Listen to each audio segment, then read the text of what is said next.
Welfare recipients refusing to work. Let's have a look. Hello everyone, Florian.Heise here, and welcome to another episode of HeiseSays. Still working through my morning shine of coffee, and I thought we'd have a look at this news.com.au article, which is discussing Prime Minister's statements of Aussies refusing to work due to the higher dole payments or higher welfare payments. Now, before you start going on about bloody dole bludgers, this, that, and the other, you've got to realize something really, really simple. People aren't stupid.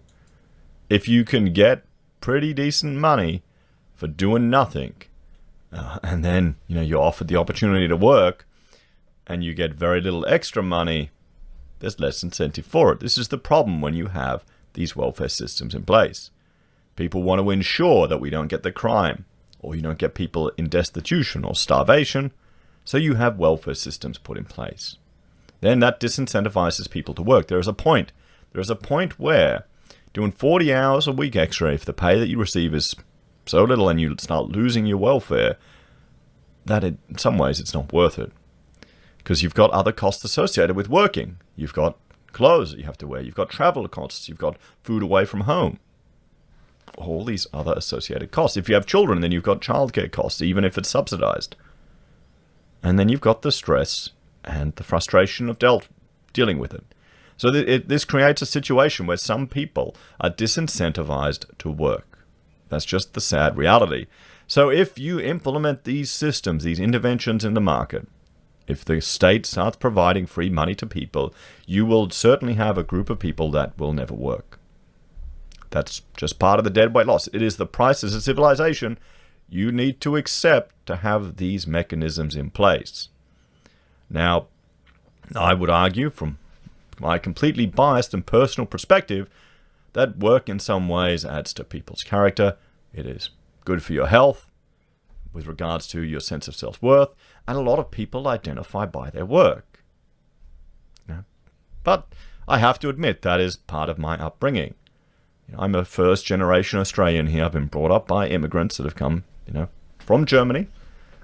And my father's worked hard his whole life. Even when, one business would go in trouble, he'd find work doing anything. He wasn't too proud. And in many ways, that's rubbed off on me. But I'm seeing some people don't quite have that attitude. And the thing is, often you're in your own social circles, you're dealing with friends similar to you or acquaintances. It's not until you encounter someone from a different perspective that you realize some people have a completely different worldview. And work is one example. I was talking to a plumber yesterday, and he was saying one of the big issues is that, because he lives down in Logan, there's all these young guys running around. They've got no role models. They've got role models. And the biggest problem is intergenerational welfare dependency, where as a young bloke, you may have never seen anyone go to work. And there's cultural issues as well. There's one large construction company here in Australia, and they hired a quite well-known Indigenous athlete to act as a intermediary for their young Aboriginal guys that were getting up on the trades. Now, the problem was, some of them had never seen anyone working. Some of them didn't even have proper shoes. Some of them didn't understand work culture. Because, the price of these welfare payments, you destroy people's lives. It's kind of sad in a way. I think it's kind of sad. It really is. That's probably the worst thing Australia's done to a lot of the Indigenous people here around the country. All the other invasion, all that rubbish, don't worry about that.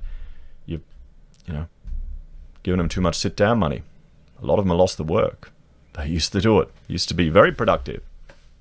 Anyway, so this is the situation we're facing here in Australia. And I think it's just going to get worse because more and more people are receiving the extra money, and it's, some of them are better off now than when they were working. Scott Morrison has claimed some unemployed Australians are refusing to work because the double dole payment of $5.50 a week is too generous. What do you think? Do you think that's an accurate claim? As the Morrison government considers whether to slash the dole back down to $275 a week, The Prime Minister has warned if the welfare payment is too high, some people won't work. Yeah, I mean, I would agree with that. It follows reports over the weekend that the government is considering a $75 a week increase to $350, a figure that was shot down over the weekend as premature. The Prime Minister said today some employers had complained that if the dollar's too generous, then workers don't want extra shifts. Yes, that's the thing. People won't. There's a disincentive. They work just to the point where they won't start losing money, because then they'll calculate, okay, if I take this extra shift, I'm only going to get $5 extra because I'll lose some of my doll. I'll lose some of my welfare payment. This is the perverse situation you're in. And then you create a class of people that are just, they only work to such a point, and then they protect their welfare. I mean, there's some people, everyone. There's some people that have probably never done a full-time week of work in their entire lives. While on JobSeeker, we doubled the payment with the supplement because we knew unemployment was going to rise steadily, and it has, and that's been devastating, the Prime Minister told Sydney radio station 2GB. I mean, should they have doubled it? Was it too much? Do they disincentivize people getting out there and working? But I mean, they locked down the whole economy. Maybe they shouldn't have done it through JobSeeker. I mean, just think, how are all the JobKeeper people going to deal if they're hitting on JobSeeker and they take a hit because it goes to the lower JobSeeker version?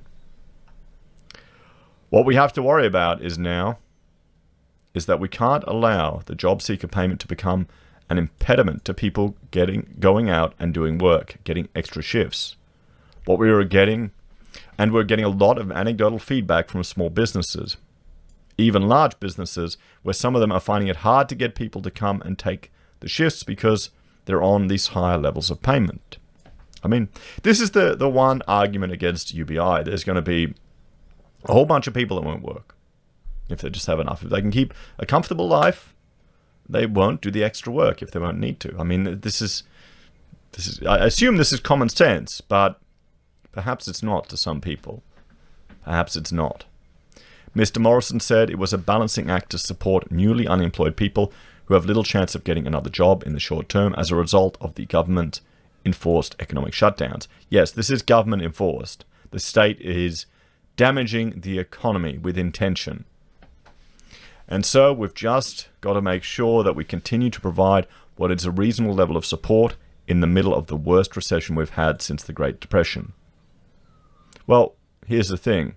We're not in the middle of the recession. We're just at the beginning of the recession. But at the same time, we can't let the help get in the way that we're giving to people. So these aren't easy decisions. They're very complex.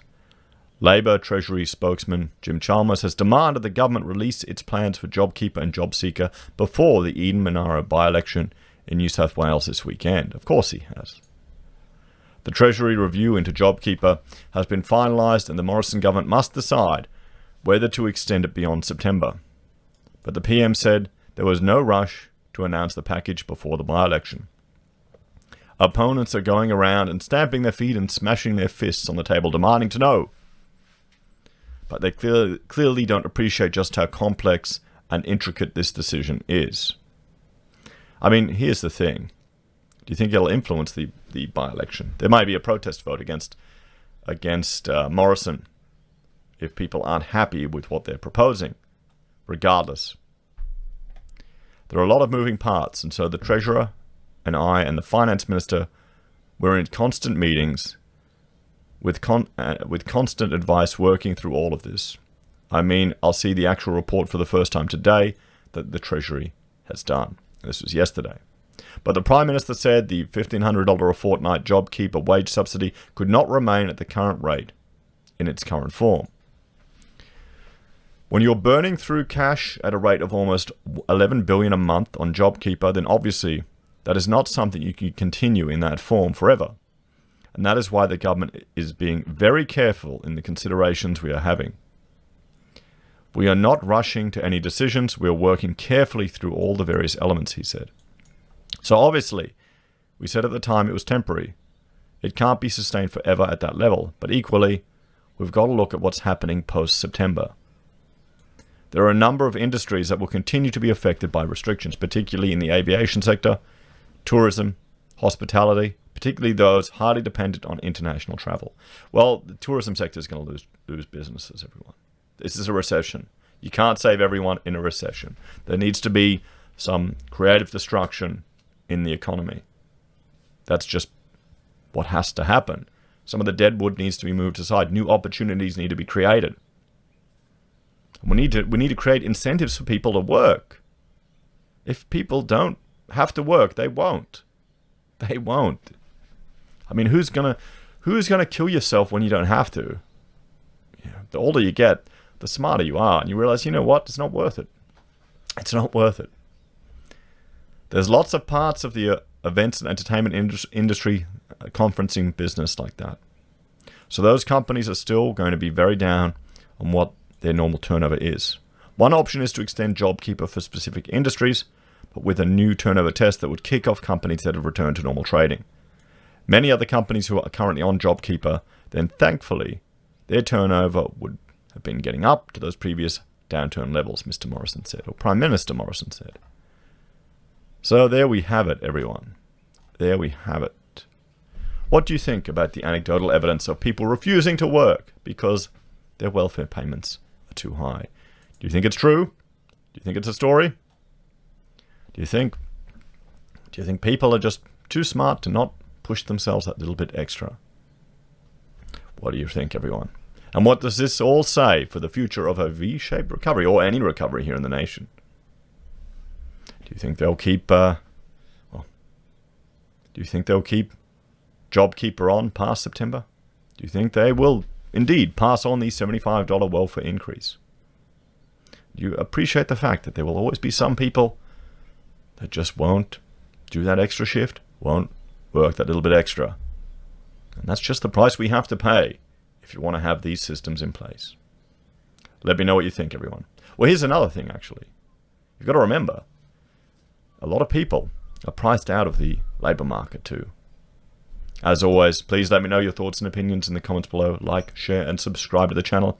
If you're a fan and want to support the content I create here, there are a few ways you can. You can join the channel on YouTube or Patreon. You can support us via using our affiliate links at Amazon or eBay, or Independent Reserve and Kucoin.